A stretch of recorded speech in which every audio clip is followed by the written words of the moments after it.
Frequency Podcast Network. Stories that matter, podcasts that resonate. The details from yesterday in the Middle East are still changing by the hour. Israel has begun its ground offensive into the south. A short while ago, Israeli forces fired flares into the night sky amid heavy shelling.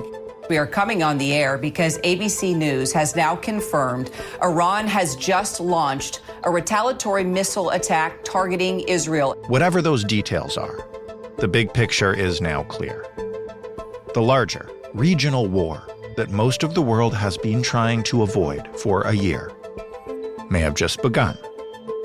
Iran has fired missiles directly at Israel. Israel has put troops on the ground in Lebanon. Retaliation for both of those things is likely. And then what happens? How did the past month bring the region to the brink? Is it too late for anyone to back down? What do you need to understand to make sense of whatever comes next?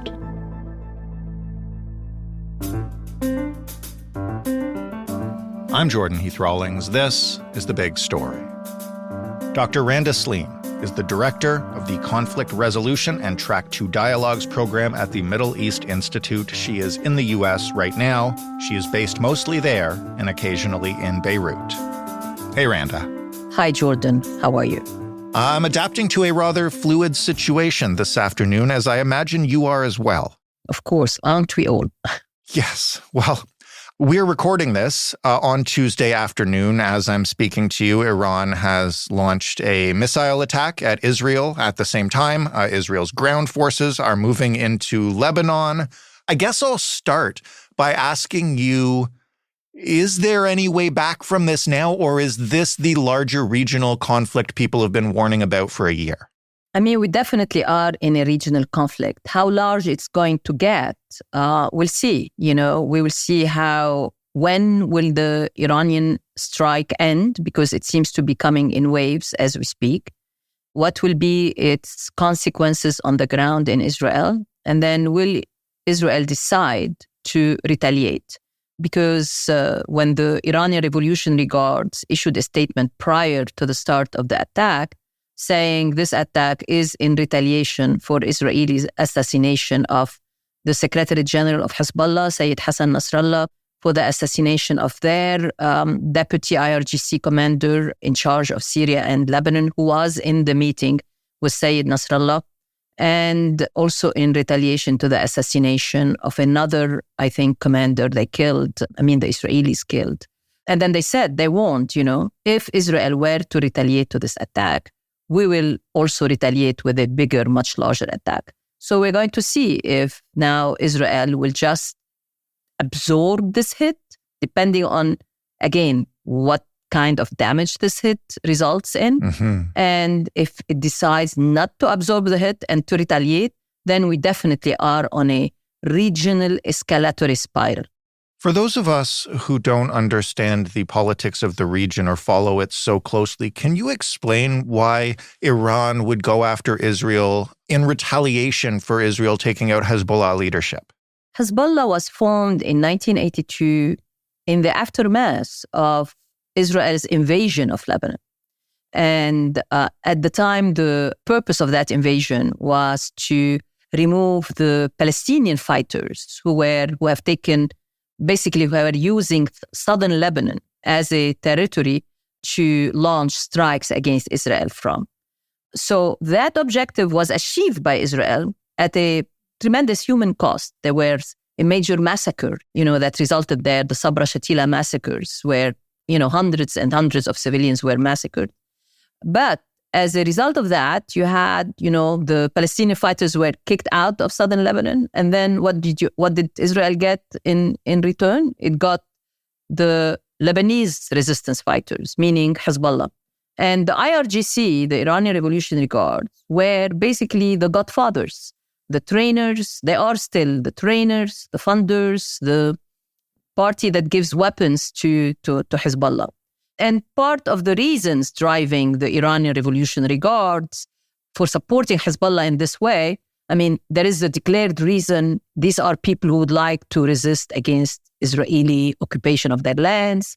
At the time, Israel was occupying southern Lebanon, part of southern Lebanon. They stayed, in fact, in southern Lebanon till 2000, when then Israeli Prime Minister Ehud Barak decided on a unilateral withdrawal of Israeli forces from most of the occupied area of southern Lebanon. But still, Hezbollah said, we still have a small area of southern Lebanon occupied. We're going to continue with our resistance mission. And that was the reason for keeping their humongous military arsenal. But the main reason for Hezbollah's founding by the Iranian Revolutionary Guard is to help Iran protect itself from Israeli attacks against its territory, against its nuclear facilities, to help Iran protect itself from U.S. attacks, against its territory, because, Hezbollah and Lebanon is very close to Israel. So missiles, which they have now in the hundreds of thousands, once directed en masse toward Israel, they can, make more of a damage than what Iran can direct when it is, it's thousands of miles away from Israel. And so the mission of Hezbollah, stated mission to defend Lebanon, to liberate territory in South Lebanon, defend Lebanon from Israeli attacks, deter Israeli aggression, but the driving objective of the Iranian regime to support, fund, and they have been funding Hezbollah for years now, since 1982, is to have Hezbollah's weapons be used to protect against potential Israeli attacks on Iranian territories and military facilities. And what was Hezbollah doing before Israel decapitated it, for lack of a better term, last week and eliminated almost all of its leadership? Was there attacks coming from Hezbollah that led to that retaliation, or was that a new front in the war itself? No, October 7, you had Hamas, do its terrorist attack on Israel. And then on October 8, the Secretary General, now deceased, Sayyid Hassan Nasrallah, Secretary General of Hezbollah, now deceased Sayyid Hassan Nasrallah, said we have to come in and support Hamas in its war against Israel, and started launching rockets. And since then, Hezbollah has been launching rockets into Israeli territory, and Israel retaliating, to every salvo of rockets from Hezbollah. I guess I was just asking to get the timeline straight, if there was anything that had precipitated, because I want to walk you through sort of the escalation over the past couple of weeks that had precipitated Israel's action, or was it just the steady stream of Hezbollah support for Hamas and launching rockets over the past year? I think it was definite. Look, the Israelis have said, and they have been saying now since October 8, because they had about 60,000 of their citizens who lived in the northern communities evacuated, left. And the Israeli Prime Minister has been promising for some time that once they, finish the fight in Gaza, and the Israeli military is saying we are pretty done there, that once they finish the fight in Gaza, they're going to turn their attention to, regaining control of northern Israel, in order to enable those 60,000 plus Israeli citizens to return to their homes.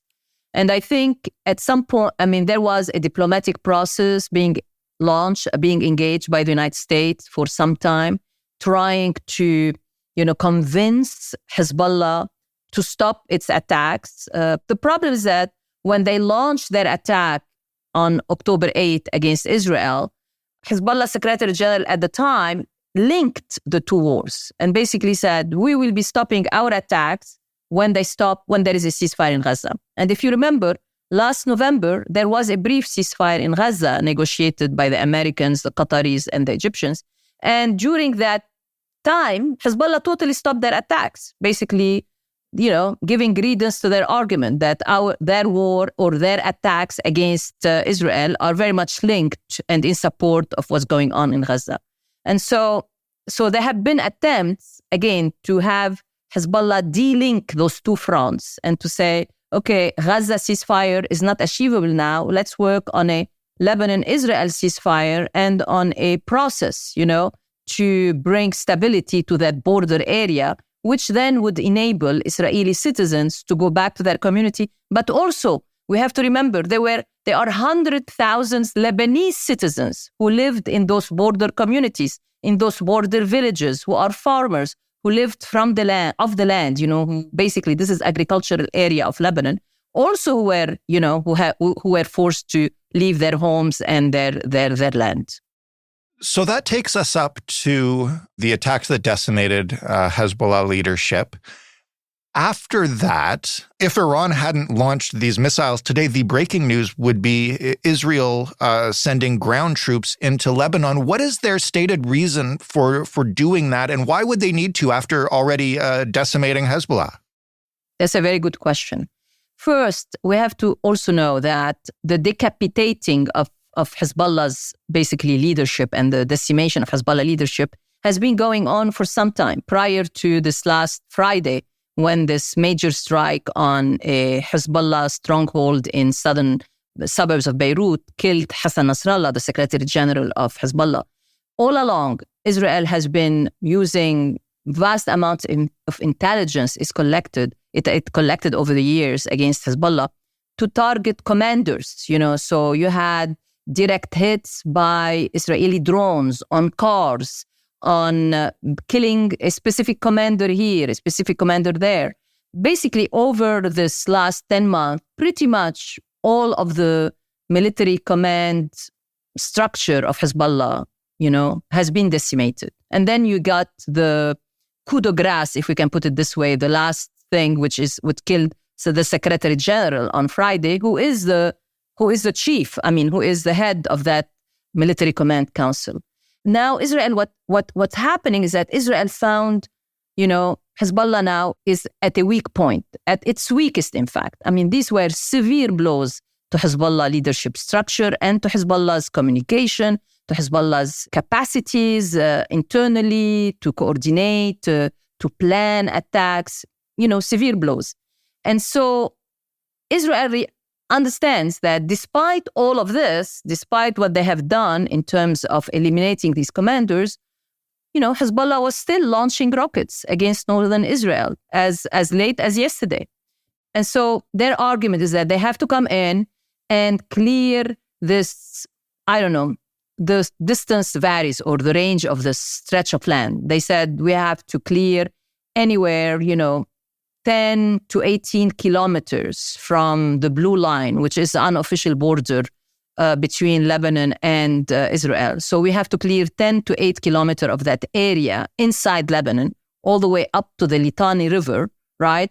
And by clearing that of the Hezbollah attack infrastructure and of any presence for Hezbollah fighters, then we can prevent Hezbollah, or we can basically decapitate Hezbollah's abilities to launch these rockets against northern Israel, okay? So they launched this ground invasion. They say it's limited. Well, in 1982, they said it was going to be limited. They ended up staying 3-4 months, and they reached the outskirts of Beirut. And then eventually they had an occupation of a stretch of southern Lebanon that lasted until 2000. So it's going to be almost, if not impossible, for Israel, despite the ground invasion, unless it stays and holds territory. So it's clearing territory right now, right? Right. Well, it has to hold it.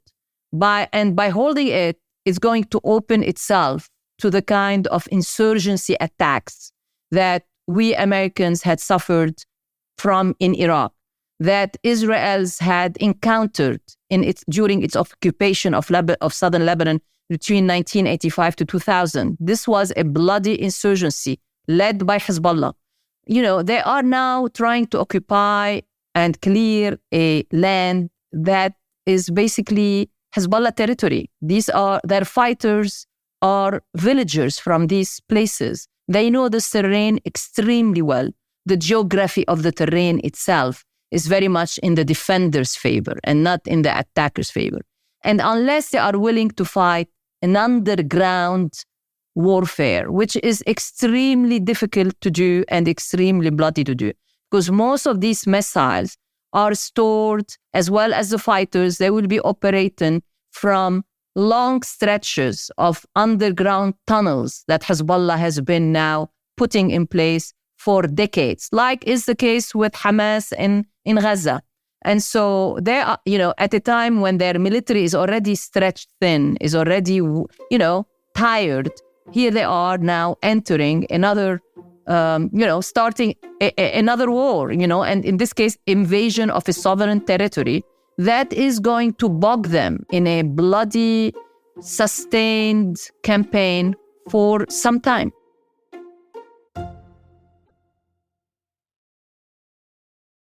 I should let you know, now that we're speaking of what happens next here, that the attack on Israel from Iran has now reportedly ended. According to the New York Times, more than 200 missiles, no casualties reported yet.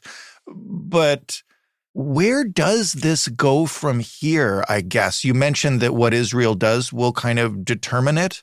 How do you de-escalate something like this that has moved so rapidly over the last couple of weeks? So the first thing is, the Americans, I'm sure the president is talking with the Israeli prime minister. And as in April, when Iran attacked, Israel, again, without leading into casualties, targeting mostly military assets, Israeli military bases.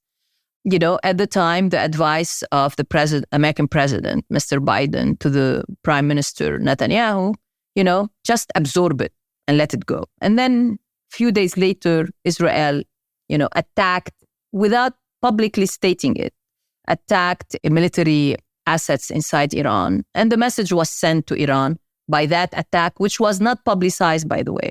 Like, you attacked us, we're going to attack. So now we're going to see if Israel what's going to be its response, and what will the United States do in terms of its advice to the Israelis. My hunch is that, the problem is that right now, the Israeli leadership, especially Mr. Netanyahu, are are feeling themselves victorious. There is this hubris, in a way, that is underpinning their decision-making. They have decapitated Nasrallah, which is, they have decapitated the command structure. They are attacking Houthi targets in Yemen. They are attacking targets in Syria. They are now inside Lebanon. And at the same time, the US is supporting them unconditionally. So there is this hubris motivating their decision-making calculus. And I don't know if they will decide to retaliate, no matter what the US tells them. So we'll have to wait for the next day or two to see what's going to be the reaction, because that will determine whether this will escalate further or we are going to stop at here. Now, with Iran having launched these missiles, then I think it is in a position to say to its people, but also to the supporters of Hezbollah, who until today were very angry at Iran. You should listen to what's being discussed inside Lebanon on TikTok, on some WhatsApp groups, on chat groups by supporters of Hezbollah saying, where is Iran? Here we are dying for Iran. They gave us weapons to, supposedly, and they promised to, protect us and whatever. What are they doing? They killed our Secretary General, our leader, and they have not done anything. So there was a lot of pressure on the Iranian supreme leader to respond. And the question in my circles of experts, okay, how will this response be? Is it going to be a direct Iranian attack, or it's going to be an attack by its proxies, other proxies, not only Hezbollah, but Iraqi militias that are pro-Iran, militias in Syria, Houthis? Well, we have the answer today. The supreme leader decided it's going to be a direct Iranian attack. And so we're going to see how Israel will retaliate, will react, if any, will retaliate, if any. And then after that, I think Iran is still interested in not getting bogged into a regional war. I think Israel is also not interested, although I'm not as sure as I was like a week ago. I think there's part of the political class in Israel, including Netanyahu, the prime minister, basically who believes maybe it's time to go after Iran. We have weakened its most important partner in the region, meaning Hezbollah. And while Hezbollah is so weak and so decapitated, let's go at the head. Let's go against the head of that network in the region, that includes Houthis, Iraqi militias, Syria. the Assad regime.